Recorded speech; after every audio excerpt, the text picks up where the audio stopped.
C'est un environnement rempli de couleurs, mais aussi de chaleur. Sous le soleil ardent, de grandes bassines d'eau colorée sont posées à même le sol. Des tissus sont étendus pour sécher, d'autres encore trempés dans un liquide bouillant aux teintes vives. Nous sommes ici, dans l'univers des teinturières, précisément dans la commune d'Adjamé à Abidjan.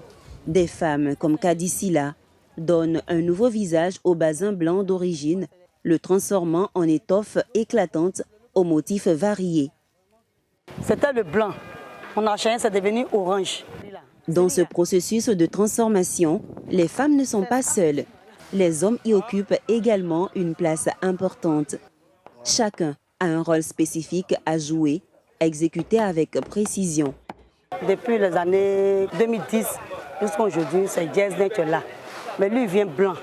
Quand il vient blanc, on fait les uniques.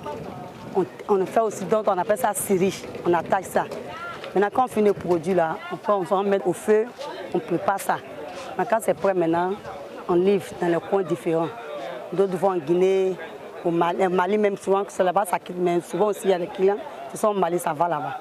L'étape finale consiste en la technique du tapotement du basin teinté, un geste artisanal qui permet d'assouplir le tissu, de fixer la teinture et de lui redonner toute sa brillance.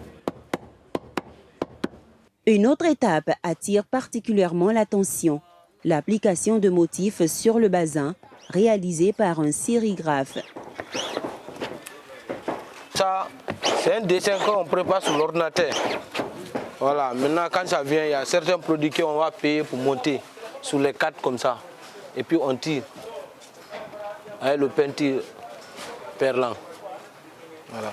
Pour ces teinturiers, c'est une manière de préserver un savoir-faire traditionnel et de le transmettre aux générations futures. Informer les jeunes gens pour venir vers nous pour apprendre ce métier-là parce que c'est très bon.